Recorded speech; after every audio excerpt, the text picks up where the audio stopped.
los hermanos que estamos aquí reunidos con ese propósito de aprender de tu palabra, metodología, Señor, para predicar, para dar clases y cada día ser mejores discípulos tuyos. Te pedimos, oh Dios, que aligere los pasos de los hermanos que aún no han llegado, para que todos juntos nos podamos edificar en este día. Gracias, Señor. Te lo he suplicado todo en el nombre de Jesucristo, tu amado Hijo. Amén. Amén. Gracias, hermano. Hermano Jorge. Hermano Germán, por favor, nos dirigen la alabanza. Buenas tardes, mis amados hermanos. Vamos a cantar el himno No hay Dios tan grande como tú. No hay Dios tan grande como tú. No lo hay, no lo hay. No hay Dios tan grande como tú. No lo hay, no lo hay. No hay Dios que pueda hacer las obras como las que haces tú. No hay Dios que pueda hacer las obras como las que haces tú. No es con espada ni con ejército, mas con tu Santo Espíritu. No es con espada ni con ejército, mas con tu Santo Espíritu. Y muchas almas se salvarán, y muchas almas se salvarán, y muchas almas se salvarán con tu Santo Espíritu. Amén, hermanito.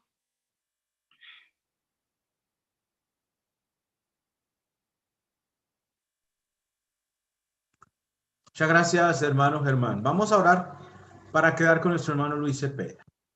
Oremos. Padre Celestial, te damos gracias, Señor, por tus hijos, oh Padre Santo, por los varones que tú has llamado, Padre, en diferentes lugares. Te damos muchas gracias por este espacio, Señor, que nos permites a través de la tecnología, Señor, que a pesar de estar tan lejos los unos de los otros, nos podemos reunir en un solo lugar para estudiar tu palabra. Bendice mucho a nuestro hermano Luis, que es quien nos está impartiendo estas clases, oh Dios, y a nosotros, Padre, ayúdanos a crecer, a entender, a superar, oh Dios, cada vez las cosas, a entender más y más, para ser excelentes siervos tuyos, Padre, para trazar bien tu palabra. En el nombre de Cristo, gracias. Amén. Hermano Luis, adelante. Muchísimas gracias. Muchas bendiciones a todos mis queridos siervos del Señor. Qué bueno es poder verles nuevamente, el poder darnos cita y poder seguir avanzando, poder ahondar un poquito más en estos conocimientos que son tan importantes en cuanto a nuestro servicio para el Señor. Quiero compartir pantalla y vamos a estar comenzando nuestra clase. Buenas tardes, hermanitos. Bendiciones, mi hermano Nelson. Un gusto saludarle. Muy bien. Estamos entonces hoy día en la clase número 2. Vamos a estar hablando acerca de una metodología de estudio bíblico. Y como siempre lo estamos repitiendo, es una idea que tiene que grabarse en nuestras mentes para ser buenos expositores, para ser buenos predicadores. Lo primero que debemos hacer es ser buenos estudiantes de la Biblia. Tenemos que entender para explicar. Lo primero que debemos hacer es eso. Y vamos a comenzar como un texto base para la clase del día de hoy. La clase pasada, la semana pasada, estuvimos hablando mucho acerca de las características del siervo de Dios. Hoy día vamos a estar hablando acerca de las características de nuestro mensaje, Vamos a estar hablando un poco de la predicación, del modelo de la predicación, de la estructura de la predicación, y vamos a estar dando algunas orientaciones en cuanto ahora a las características de nuestro mensaje. Pero aquí está el ánimo. Aquí está el ánimo que Pablo le dejó a Timoteo. Aquí está el ánimo que tenemos que recibir cada uno de nosotros. Dice segunda de Timoteo, capítulo 4, versículo 1 y versículo 2, te encarezco delante de Dios y del Señor Jesucristo, que juzgará a los vivos y a los muertos en su manifestación y en su reino, que prediques la palabra, que instes a tiempo y fuera de tiempo, redarguye, reprende, exhorta con toda paciencia y doctrina. Note muy bien que siempre vamos a estar volviendo a la misma idea. Pablo dice, te encarezco delante de Dios y delante del Señor Jesucristo. Siempre el siervo de Dios debe entender que está delante de su Señor. Este Señor, este Rey, este juez que va a juzgar a los vivos y a los muertos. ¿Cuál es el llamado de Dios para cada uno de nosotros? Que prediques la palabra, que instemos a tiempo y fuera de tiempo. Ese es el llamado de Dios a los varones, ese es el llamado de Dios a los hombres de valor, a los valientes, a los decididos, de que llevemos un mensaje de esperanza. A veces el mensaje va a ser duro, a veces el mensaje va a ser de consejería, de exhortación, a veces el mensaje va a ser de reprensión. Lo importante es que prediquen la palabra. No hay tiempo que perder. E incluso si tú te fijas muy bien, ni siquiera Dios nos da el tiempo. Algunos dicen, ¿hasta cuándo? ¿Hasta cuándo tenemos que seguir predicando? El pasaje nos dice a tiempo y fuera de tiempo. No hay tiempo. El tiempo es siempre, el tiempo es hoy. El tiempo y la disposición del Señor es que cada uno de nosotros nos decidamos por hacer esta obra maravillosa. El mundo se está perdiendo. Las multitudes, los millares, los miles se están perdiendo. Todos los días muere gente sin Cristo. Todos los días la gente está siendo alcanzada por el pecado, por la sexualidad desenfrenada, por el materialismo, por tantas cosas hoy en día que están destruyendo la vida del ser humano. Allí el siervo de Dios, allí tu misión cobra valor, allí tu importancia. Por eso estamos capacitándonos, hermanos, porque tenemos una misión muy importante: reprender, exhortar con toda paciencia y con toda doctrina. Ese es nuestro ánimo para el día de hoy. Estamos delante de Dios y tenemos una misión delante del Señor. Y vamos a responder y vamos a comenzar aquí con esta primera pregunta. Ya que mucho se pregunta, ya que mucho se habla, ¿qué es predicar? ¿Qué es realmente predicar? ¿Qué es la prédica? Un día, un hermano muy conocido de todos nosotros, lo digo así, alguien me dijo por ahí, un día mi mentor me dijo, el predicador habla de Dios, un mensaje que viene de su palabra y que la comunica al pueblo de Dios. El predicador, el hombre de Dios, da un mensaje que viene de Dios, de su palabra, y que lo transmite al pueblo de Dios, que es la iglesia.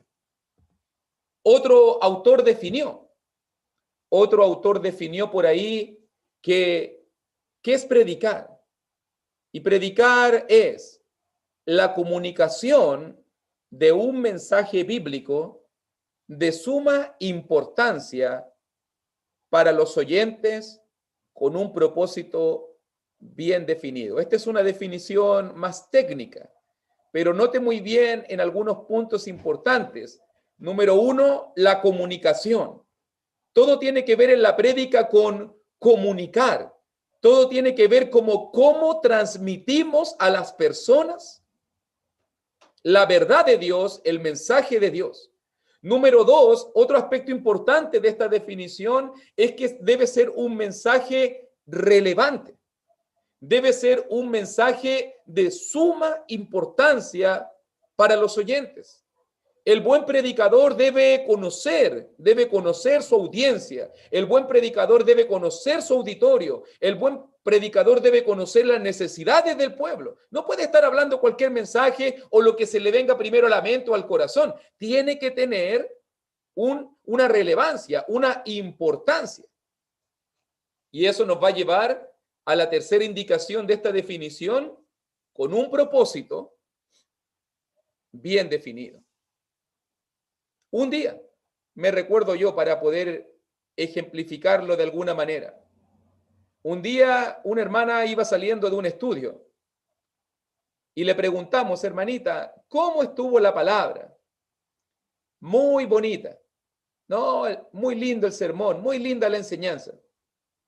¿Y de qué trató la enseñanza, mi hermanita? No sé. Empezó en Génesis y terminó en Apocalipsis, pero estuvo bonito. Estuvo bonito. Y quedamos todos pensando, ¿qué fue realmente lo que pasó? Claro, fue un buen sermón, pero la persona parece que tocó tantos puntos, tocó tantos textos bíblicos, apuntó hacia tantos lugares, que al final la persona que le oyó no entendía bien cuál era el propósito específico. Entonces, ¿comunicamos un mensaje? Sí. ¿Debe ser relevante para los oyentes? ¿Debemos pensar en nuestro auditorio? Sí, pero sobre todo debe tener un propósito, debe tener un objetivo claramente establecido. Cuando usted predica sin un objetivo claro, cuando usted no tiene un propósito bien definido, entonces usted habla palabras al aire, o es muy fácil que uno se vaya, o es muy fácil que uno pueda desviarse en el camino del objetivo claro. El buen predicador, un buen mensaje, un buen texto bien elegido, un buen propósito, una buena idea central, y ese es nuestro sermón. Pero a veces a mí me asusta. A veces a mí me asusta, y lo digo aquí en este comienzo, porque a veces escucho sermones y ya con leer el título ya recorre el escalofrío en mi cuerpo. 101 maneras de cómo orar. Digo, 101 maneras. ¿Cuántos versículos bíblicos? 25 formas de hacer esto. Y digo yo, vamos a estar leyendo. ¿Cuánto va a demorar este sermón? Y lo peor de todo es que si la gente va a ser capaz de retener estos 25 puntos, que es lo que más debería preocuparnos. A veces yo siento que cuando hablamos del sermón, lo converso mucho con los predicadores jóvenes, a veces estamos más preocupados en lo que queremos transmitir que en lo que realmente la gente va a retener. Y a veces yo debería enfocarme en orientar mi sermón en lo que quiero que la gente retenga y no en lo que yo quiero transmitir. Porque a veces la gente quiere transmitir todo lo que sabe acerca de un tema. Y a lo mejor la gente se va a sentir completamente abrumada con tanta información. Y como le pasó a la hermanita, al final no sabía cuál era el propósito bien definido del sermón, aunque fue aceptable, aunque la palabra se predicó, aunque la Biblia se citó y aunque la Biblia se leyó, pero al final el objetivo específico, la pregunta que debe hacerse cada persona al escucharte a ti, al escucharme a mí, cuando termina tu sermón, cuando termina mi enseñanza, lo que la gente tiene que preguntarse, ¿cómo yo vivo esto? ¿De qué manera yo lo practico? Esa es la pregunta fundamental. Porque si la gente se va pensando, ¡ay, qué lindo el sermón del hermano! ¡Ay, qué lindo que habla el hermano! ¡Ay, qué poderosa la enseñanza! Pero no se lleva una aplicación a su vida, lo único que hicimos es atribuir la gloria para nosotros mismos. Y no necesitamos eso. No necesitamos eso. Yo no necesito que la gente me glorifique a mí, ni necesitamos que la gente lo glorifique a usted. Necesitamos que la gente glorifique a Dios y que obedezca la palabra de Dios. Pensando en eso entonces, ¿cuál debe ser el propósito? ¿Cuál debe ser el propósito al predicar? Mire muy bien. Mucho se ha hablado acerca del punto principal de toda la Biblia, de qué realmente busca Dios al dejarnos un mensaje. Pero nota muy bien que hay una idea que constantemente está recorriendo y recorriendo y recorriendo la palabra de Dios. Dios se queja. Mi pueblo no me conoce. Mi pueblo no me conoce. Mi pueblo fue destruido. ¿Y cuántas veces Dios hasta dijo que el pollino conoce su pesebre? Hasta los animalitos, hasta la vaca, hasta el buey conoce a su amo. Y mi pueblo no me conoce. La primera gran cosa que nosotros debemos entender es que queremos que la gente conozca al Dios verdadero. La palabra se escribió, la Biblia se escribió para que podamos conocer a Dios. Y por eso que el objetivo del predicador, mucho se discute muchas veces en cuanto al objetivo. A veces vemos que los predicadores se frustran. A veces vemos que los predicadores nos enojamos, nos sentimos, nos desilusionamos, cuando vemos que la gente no responde al mensaje tal cual como nosotros lo entregamos. Pero fíjate muy bien, una idea muy clara y muy importante es que nosotros no podemos cambiarle el corazón a las personas. Nosotros no podemos efectuar los cambios en las personas. Nosotros no podemos efectuar la transformación en las personas. Nosotros no podemos cambiarle el corazón a la gente. Esa es una obra que solamente nuestro Padre Celestial puede hacer. Y tenemos que entender nuestra limitación. Porque a veces la gente se frustra. ¡Ay, ¿por qué tú no cambias? ¿Por qué? Es que la gente no te está siguiendo a ti. Es que la gente no tiene que hacer lo que tú dices. Es que la gente no tiene que seguir lo que yo digo. Mi único propósito como predicador, yo tengo que entender mi lugar, es que nosotros a través del conocimiento bíblico, a través de la luz de la verdad, tenemos que cambiarle la mente a las personas. Ese es el poder de la palabra. Dice allí en Romanos capítulo 12, pasaje muy conocido, ¿cierto? Cuando hablamos del culto racional, nos dice allí en Romanos 12:2, no os conforméis a este siglo, sino transformaos por medio de la renovación de vuestro entendimiento.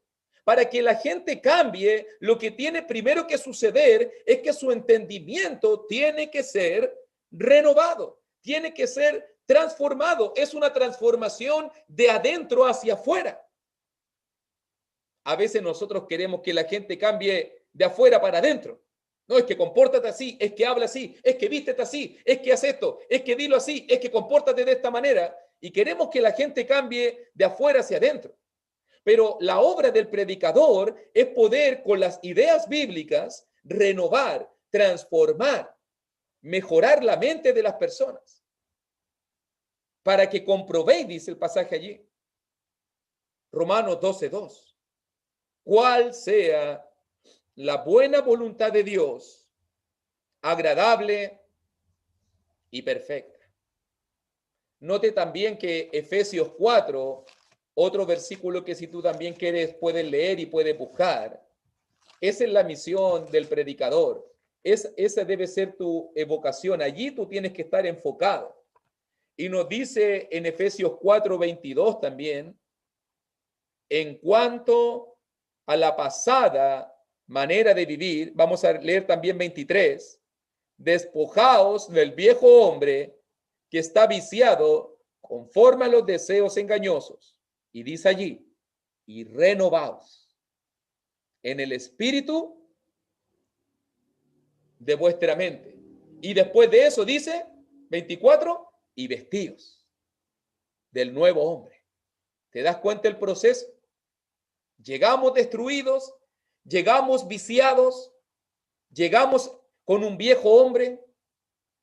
La palabra impacta, la palabra penetra, la palabra renueva el espíritu de nuestra mente. La palabra cambia la mente y el corazón. Y después viene la transformación. Y después viene la transformación. Esa es una obra. Si tú me sigues allí en Ezequiel capítulo 36, me gusta ese pasaje para que lo puedas marcar en tu Biblia. Ezequiel capítulo 36, versículo 26 y 27. Mírelo ahí, mi querido hermano. Ezequiel capítulo 36, esta es la obra de Dios. La obra del predicador, cambiar la mente, poner los contenidos bíblicos, la luz de la verdad a disposición de la gente. Pero ahora dice Ezequiel 36, 26 y 27, os daré corazón nuevo y pondré espíritu nuevo dentro de vosotros y quitaré de vuestra carne el corazón de piedra y os daré un corazón de carne y pondré dentro de vosotros mi espíritu, y como resultado, y haré que andéis en mis estatutos y guardéis mis preceptos y los pongáis por obra. La misión del predicador, cambiar la mente de la gente. La misión de Dios, cambiar el corazón. Dios es el que cambia el corazón de las personas. Dios es el que provoca la transformación. Dios es el que quita el corazón de piedra de la gente. Ese corazón duro, ese corazón soberbio, ese corazón que no quiere recibir, ese corazón que no quiere cambiar. Solo Dios tiene poder. Solo Dios, por su poder y por su voluntad, es que puede hacer esta obra misteriosa, pero maravillosa. Cambiar el corazón. Esa es mi limitación. Yo tengo que entenderlo. Yo no puedo cambiar el corazón a la gente, pero sí a través de la palabra podemos ayudar a renovar la mente de la gente para que Dios les dé un nuevo corazón. Otra cosa importante, la predicación es una obra espiritual que debe ser hecha por hombres espirituales. Algo muy importante que siempre debemos enfocarnos. ¿Por qué estoy diciendo que la predicación es una obra espiritual que debe ser hecha por hombres espirituales? Porque a veces sucede, y vamos a ir ahora al tercer punto, lo que no es predicar. A veces sucede que la carnalidad se apodera de los púlpitos. Y mire que vamos a estar mirando varios conceptos, mis queridos hermanos. Por lo menos vamos a estar mirando 7 conceptos para que usted los anote por ahí y veamos qué no es predicar, qué no es una prédica, para que seamos muy objetivos. Por ejemplo, número 1, punto A. Cuando hablamos de la prédica, cuando hablamos de la predicación, del sermón, tenemos que entender claramente que hay una distinción. Una prédica no es un estudio bíblico. A veces yo escucho muchas prédicas que parecen estudio bíblico y a veces escucho muchos estudios bíblicos que parecen prédicas. Es increíble. Y cuando hablamos de una prédica, la prédica estamos hablando como este mensaje que impacta, este mensaje que golpea, este mensaje que busca una respuesta, que tiene un propósito específico. Por eso no debe ser demasiado larga. Mucho se habla por ahí, 25, 30, 35 minutos puede ser tiempo adecuado para un buen sermón, para una buena idea. Un estudio bíblico puede ser más largo porque necesitamos profundizar mucho más. Pero cuando hablamos del sermón, no debe ser demasiado largo ni profundizar mucho en los textos. No debe haber tantas preguntas y obviamente tampoco comentarios acerca de quienes nos escuchan.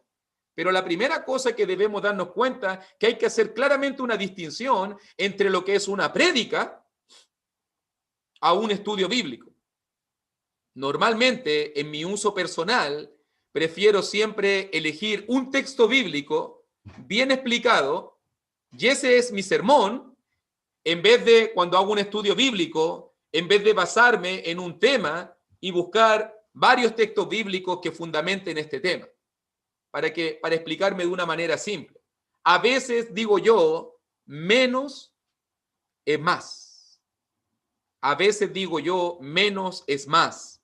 ¿Por qué? Porque a veces un solo texto bíblico, un texto bíblico bien explicado en su contexto, un texto bíblico bien explicadito con toda su idea central, va a dejar con más hambre a la congregación que a veces recorrer 40 versículos bíblicos, 50 versículos bíblicos que van a desgastar, y a veces yo veo a la gente así, tratando de llegar a un versículo bíblico, y cuando llegaron, ahora viene el otro, ahora tratando de llegar al otro versículo, ahora viene el otro, y al final la gente se cansa.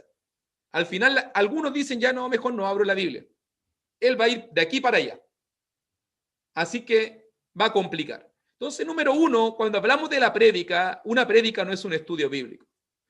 Número 2, una prédica no es un testimonio personal. No debemos basar nuestras predicaciones. Esto pasa mucho en el mundo denominacional, pero a veces también en la iglesia del Señor por ahí puede suceder. No debemos basar nuestras predicaciones en experiencias personales. A la gente realmente no le debería importar o no debería llenarle lo que fue mi vida o tu vida. A veces yo escucho en los sermones de las denominaciones, o a veces cuando me ha tocado participar, cuando he ido a evangelizar con ellos, y a veces la gente dice, oye hermano, qué linda la historia del pastor, oh hermano, qué linda la historia de la hermana tanto, oh, qué lindo el testimonio, y nadie se va pensando, oh, qué linda la palabra de Dios. Entonces uno tiene que tener mucho cuidado que nuestras predicaciones no se basen en experiencias personales. Debemos dejarle la relevancia al texto bíblico. Debemos dejarle la relevancia a que la palabra interactúe y no sean nuestras historias personales las que conviertan, las que en este caso dejen una enseñanza. Hay gente que me ha dicho a mí, no, este predicador es súper autorreferente. Y yo digo, wow, ¿qué está pasando ahí? Que la gente está diciendo que un predicador es autorreferente. ¿Qué está diciendo ahí? Que parece que él prefiere hablar más de su vida que de estar hablando de la palabra de Dios. Hermano, no estoy diciendo que sea malo hablar de nuestra vida. Creo que hay momentos y momentos, pero no es el púlpito el momento de contar tu testimonio o tu historia o una experiencia personal. Hay otros momentos más adecuados, más íntimos. Tenemos que dejar que el púlpito sea lleno de la palabra de Dios y que en nuestras relaciones interpersonales podamos conocernos e interactuar a través de nuestras experiencias. Pero el púlpito es el púlpito y el sermón es el sermón. No use el sermón para contar su historia. Pablo lo dijo de una manera: nosotros no nos predicamos a nosotros mismos, sino a Cristo, ya crucificado. Que ese sea tu objetivo, dejar que Cristo brille, dejar que la palabra brille y no nuestras historias personales. Número 3, también cuando vemos un objetivo del sermón, un sermón, una prédica, no es una entretención. No predicamos para hacer reír o para divertir a la gente. Esto no es un show, hermano. Tampoco debemos pensar que ese tiempo, la predicación, es un relleno. Hay veces que yo escucho a predicadores y gente que los toma con tan poco respeto porque parece este tipo de comedia de hoy en día, el stand-up comedy. Y parece como que la persona está contando un chiste, una historia. Y digo, hay que tener mucho cuidado que el púlpito no se ensucie, ni con historias personales, ni tampoco con bromas o chistes. Porque al final, si eso va a quitar que la gente tome con seriedad la palabra de Dios, entonces es una mala estrategia. Yo no estoy en contra de que alguien pueda decir algo jocoso o de repente divertido. No, pero basar un sermón en ese tipo de cosas es diferente. Es diferente. Que podemos usarlo como un uso estilístico para captar la atención de las personas, que puede ser algo así, sí, pero no debemos entender que predicamos para hacer reír o divertir. Esto no es un show, hermano.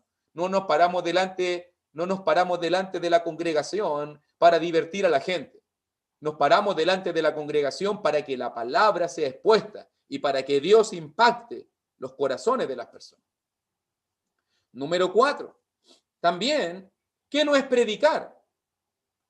Una prédica no es una opinión acerca de lo que la Biblia dice. Hermanito, este es un consejo que me toca mucho conversarlo con los jóvenes.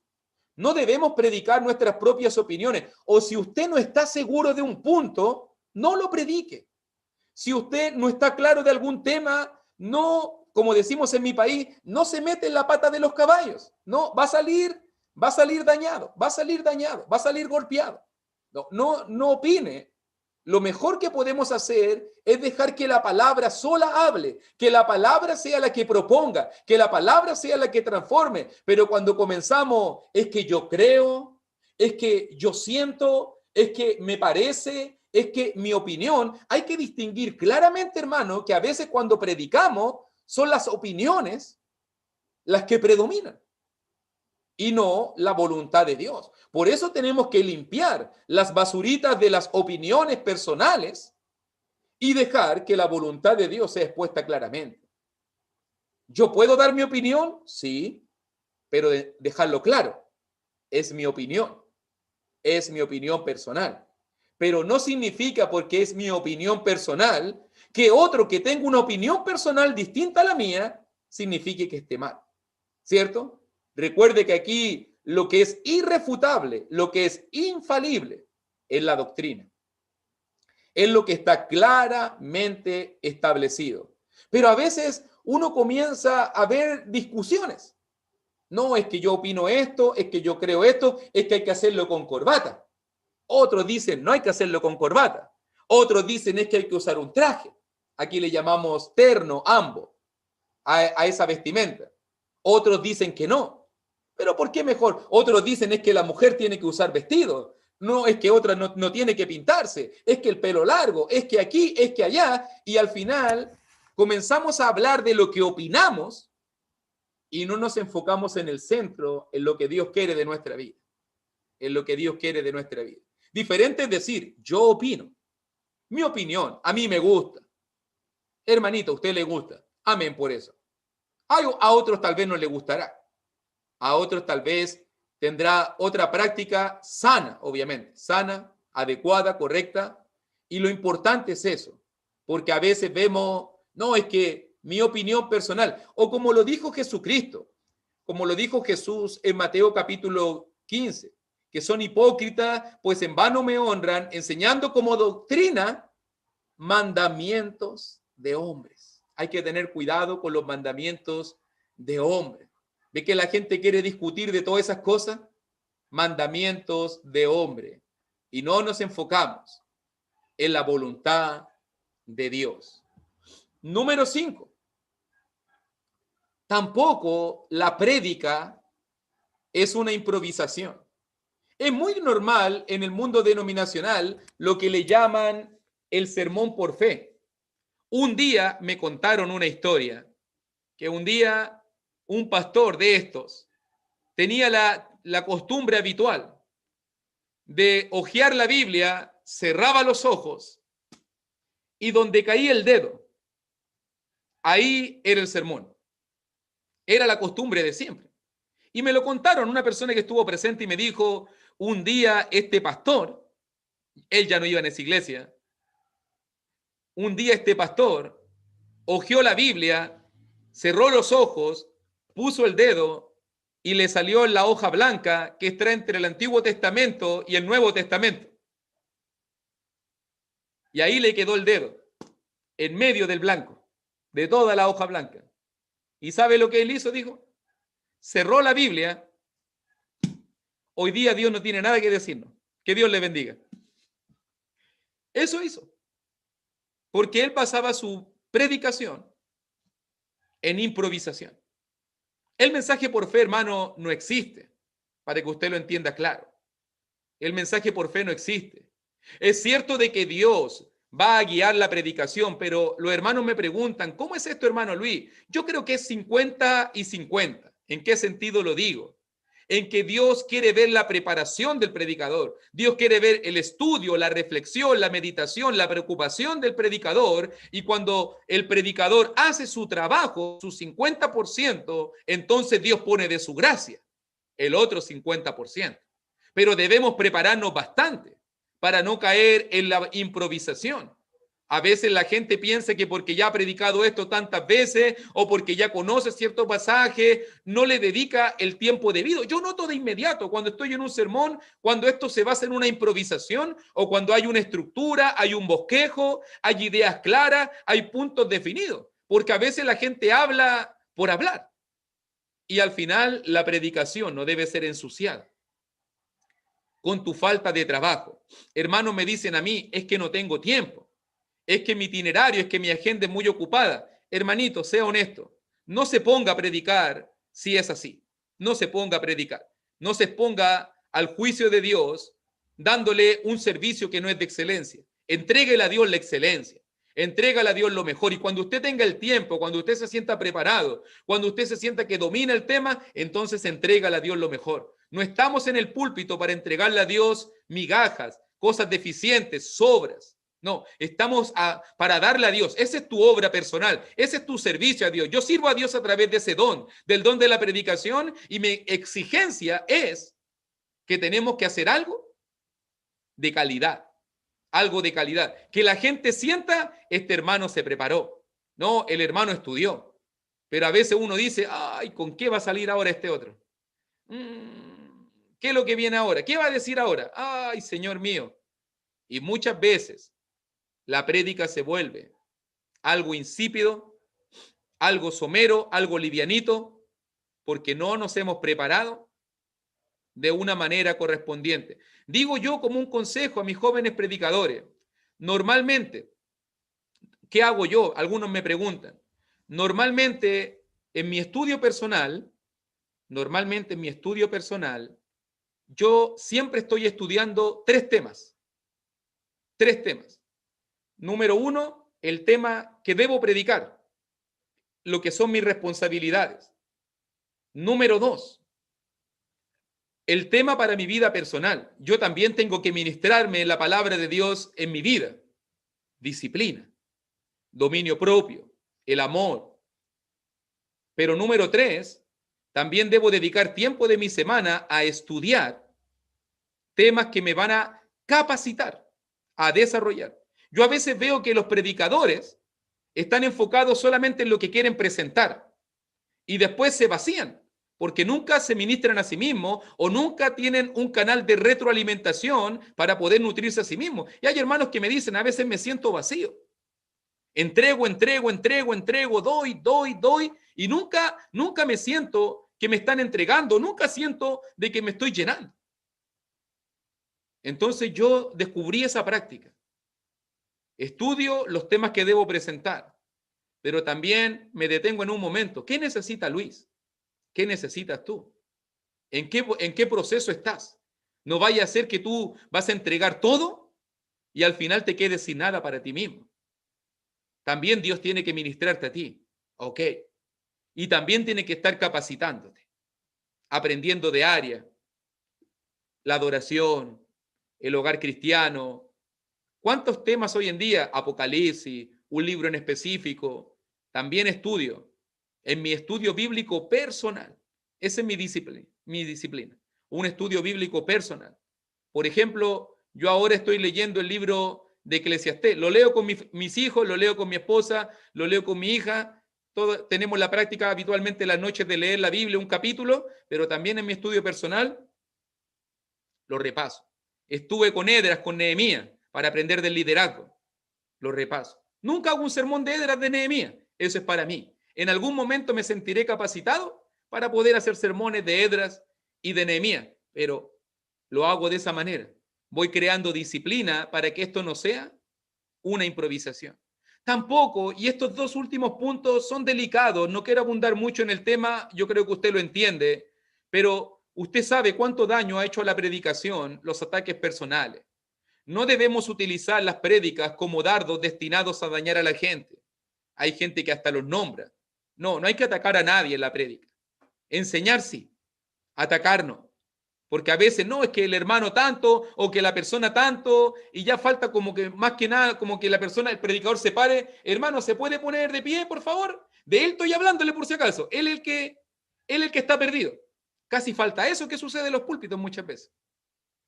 Y no debemos usar la prédica para eso. Sí debemos enseñar, exponer el error, claro que sí, pero no con nombre ni apellido, no con ataques personales. Tampoco, último punto, como una justificación personal. Hay predicadores también que usan las prédicas como argumentos para justificar sus malas conductas o sus pecados. No, tampoco es momento de la prédica para justificarte. No.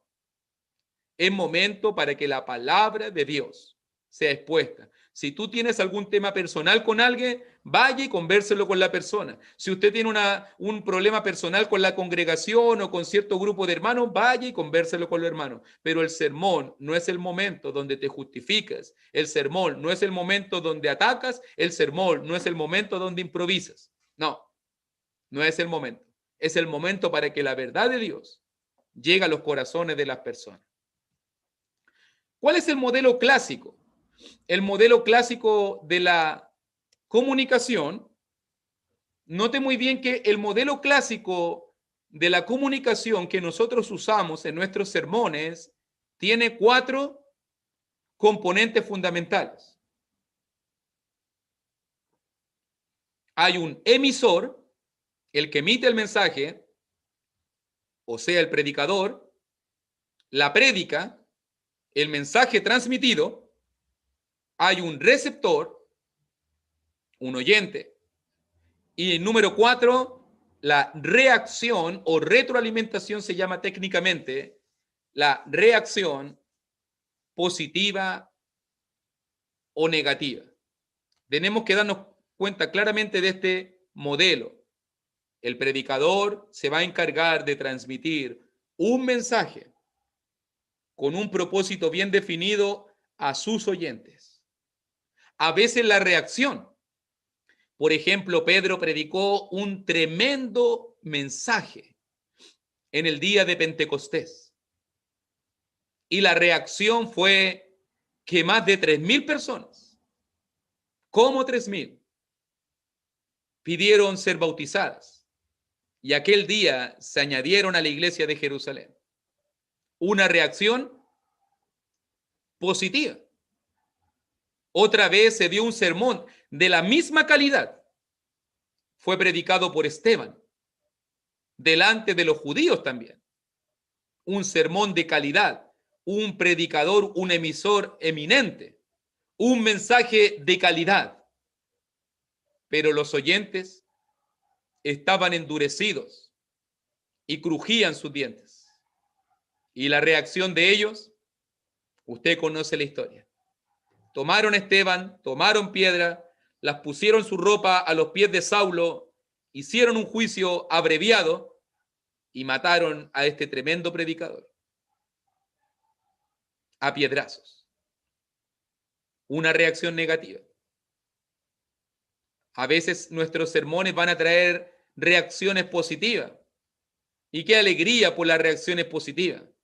Pero como dijimos nosotros, el buen predicador prepara su corazón.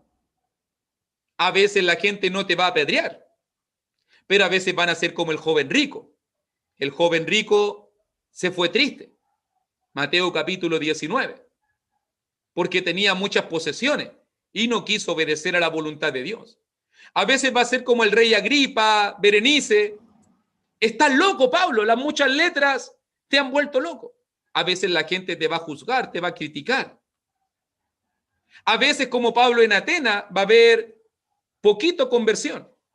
¿Se acuerda usted en Hechos 17 cuando Pablo predicaba la palabra? Estuvo en 17, 18 Corinto, y en Atenas cuando Pablo estuvo en Hechos 17 dice que fueron muy poquitos los que se convirtieron. En comparación tal vez a las multitudes que se convirtieron en Antioquía. Grande multitud, una gran multitud fue agregada para el Señor, dice. Tienes que prepararte para lo mucho. Tienes que prepararte para lo poco. Tienes que prepararte para lo positivo, tienes que prepararte para lo negativo. Ese es el modelo de comunicación. Ese es el modelo de comunicación de 4 componentes. Debemos de entender que la prédica busca una reacción. Si tu prédica, y mira lo que voy a decir, tal vez me voy a reír, pero si tu prédica o mi prédica no causa ninguna reacción en la gente, a lo mejor es que se quedaron dormidos. A lo mejor es que se quedaron dormidos, ¿cierto? Pero la prédica tiene que buscar una reacción en la gente, positiva, negativa, de mucho o de poco, pero tiene que haber una reacción. Ese es el modelo claro. Aunque quedarse dormido también es una reacción. Yo sé que es una reacción negativa, obviamente. Pero fíjese muy bien, debemos buscar que nuestro mensaje llegue directamente al oyente para que éste provoque una reacción, ya sea positiva o negativa. los elementos. Ya vamos a dar tiempo para las preguntas, mi querido hermano, para que puedan anotarlas y no hay ningún problema en eso. Vamos a dejar siempre 30 minutos para poder tener todas las preguntas necesarias. Ya estamos llegando casi al final y estamos mirando ahora los elementos de una prédica. Muchos han dicho que la prédica tiene 3 elementos fundamentales. Número 1, introducción. La introducción tiene que ver con los primeros de 3 a 5 minutitos que nos tomamos para poder decir, de esto voy a hablar. Esto es lo que voy a decir. ¿Ok? Ahora, hay varias maneras como nosotros podemos presentar una introducción. Una introducción, por ejemplo, puede ser con una declaración explícita. A veces baso mis introducciones, hoy vamos a hablar del amor. Hoy vamos a hablar de este tema. Inmediatamente comienzo con una declaración explícita. O sea, le pongo en la mente a la gente, Luis va a hablar de esto. Y ya voy preparando el auditorio, el ambiente, para el tema que vamos a estar presentando. A veces también podemos presentar, introducir nuestras predicaciones con una pregunta. ¿Qué es para usted la iglesia? Y a veces en base a preguntas despertamos la mente de las personas. ¿Qué es para usted la iglesia? O a veces también puede ser con una anécdota, una vivencia personal o de otro, debe ser breve, pero lo importante es dejar en claro ese punto. Queremos usar una historia, una anécdota, para introducir el mensaje.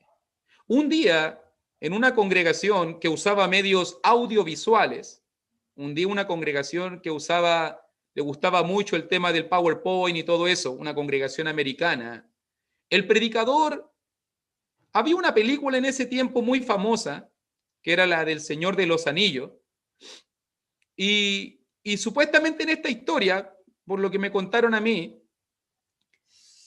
uno de los protagonistas se lanzaba al mar y no sabía nadar, pero él estaba tan obsesionado con cruzar al otro lado que él se lanzó igual, aunque no sabía nadar. Y la historia duraba, el video duraba 1 minuto. Y al final hubo un amigo que se lanzó al agua, lo rescató, lo tomó en el bote y lo cruzó. ¿Y sabe que el predicador dijo? Hoy día, terminó el video, hoy día vamos a hablar de la amistad y de cómo rescatar a los que se están perdiendo. Y sabe que eso fue así. Quedamos todo así. ¡Wow! O sea, no tuvo que decir mucho. Nos mostró una imagen a lo mejor. Pero si usted se fija, nos contó una historia. Y nos llevó de inmediato al tema. Vamos a hablar de eso. Vamos a ver si tú eres ese amigo que se va a subir al bote y que va a rescatar a aquel que no sabe nadar, a aquel que se está ahogando. Y yo dije, qué increíble el uso de una historia, de una anécdota. Una vez me sucedió a mí, últimamente no lo hago mucho, pero en una congregación en Santiago de Chile, y quería hablar acerca de la ceguera espiritual, de cómo nosotros nos cegamos ante los problemas. Y me vestí, lentes negros, un letrero, el palito, y me vestí como un ciego en el momento de la prédica, en la introducción, para mostrarle una gran verdad. E incluso prediqué el sermón, el 70% del sermón, con las vendas en los ojos, porque me vendé los ojos y me puse los lentes. Y me aprendí el sermón de memoria, obviamente cada punto específico con la palabra, con los textos bíblicos, pero sabe que la gente me dijo, todavía me acuerdo de ese sermón. Muchos hermanos me dicen, todavía me acuerdo de ese sermón. ¿Cuál sermón? El del ciego. ¿Cuál del ciego? Le digo yo, ni yo me acuerdo. Y ese sermón del ciego. Cuando te vendaste los ojos y nos predicaste y nos hablaste de por qué no abríamos los ojos, más son los que están con nosotros que los que están con ellos. Segunda de Reyes, capítulo 6. Ah, la historia de Eliseo con el ejército y con el siervo. Ah, claro. Me dijo, nunca más se me olvidó. Nunca más se me olvidó esa introducción, cómo te presentaste y cómo nosotros estamos ciegos muchas veces a ver la ayuda de Dios y a ver que está el ejército al lado de nosotros. Una historia, una anécdota, un uso estilístico para que nos introduzca y prepare. La idea de la introducción es preparar el corazón de las personas para recibir la palabra de Dios. Después de eso viene nuestro punto principal, el desarrollo. Obviamente que allí el predicador pone la artillería del texto bíblico, pone la artillería de los argumentos. Allí es donde apunta nuestra prédica. Esto es lo que estoy diciendo. Este es mi punto, una idea clara, un punto central claro. Y eso nos va a llevar a una conclusión, que tiene que ver cómo termina la prédica. Esto es lo que dije. Y allí se hace el sumario, por decirlo, el resumen. Allí podemos poner en claro las ideas principales. Siempre es bueno en la conclusión dejar aplicaciones. En la conclusión dejamos aplicaciones. Para que este sermón no sea solo información, dejamos aplicaciones.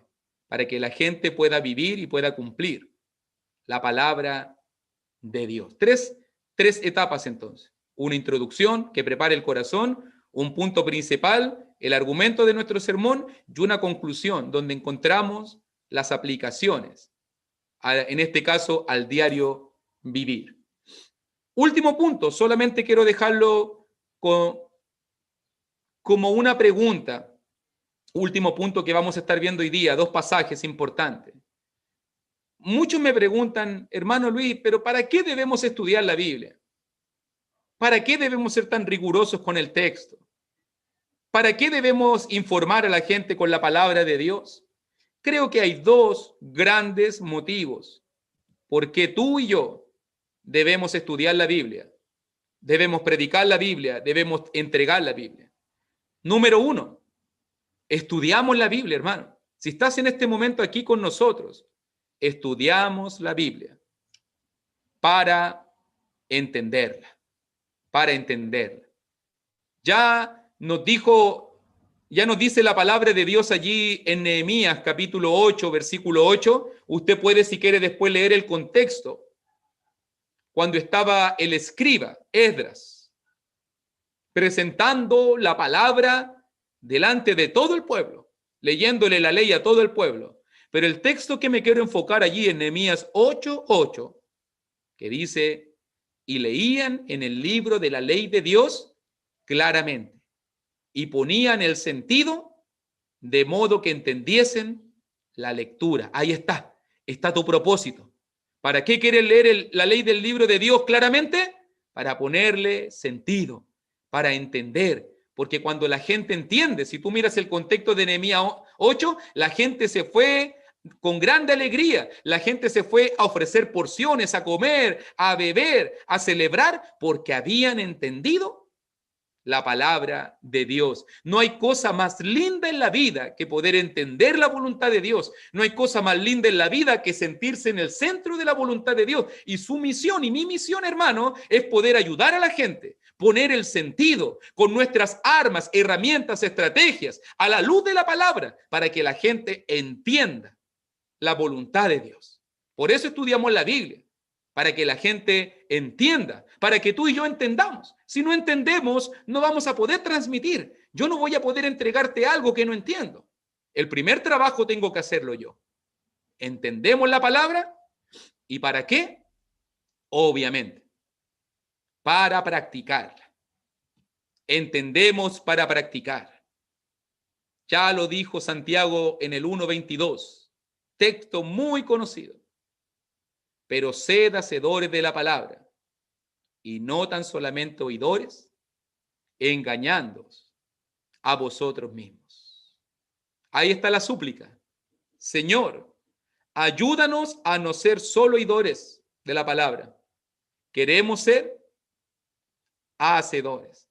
hay que cumplir la palabra de Dios, mis queridos hermanos. Entendemos y practicamos. Ese es el objetivo de este taller, que podamos entender para practicar, como lo hizo Edras, y practicando, cumpliendo, vamos a poder transmitir, vamos a poder ofrecer, vamos a poder entregar algo de calidad.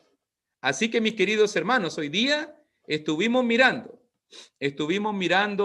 algunas características de la prédica. Habíamos hablado en otras oportunidades características del predicador.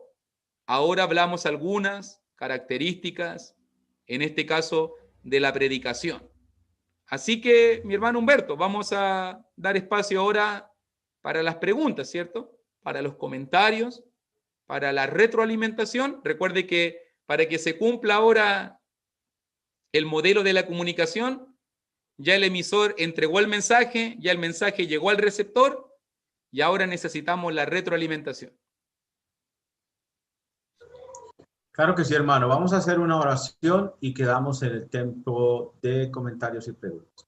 Oremos. Padre Santo, gracias, Señor, por esta clase, Señor, en este estudio que estamos haciendo con nuestro hermano Luis. Permite, Señor, que sea de gran provecho para cada uno de nosotros, oh Dios, y para todos los que puedan servirse, Señor, de estos estudios para el trabajo en la obra en la iglesia. En el nombre de Cristo, gracias, Señor. Amén.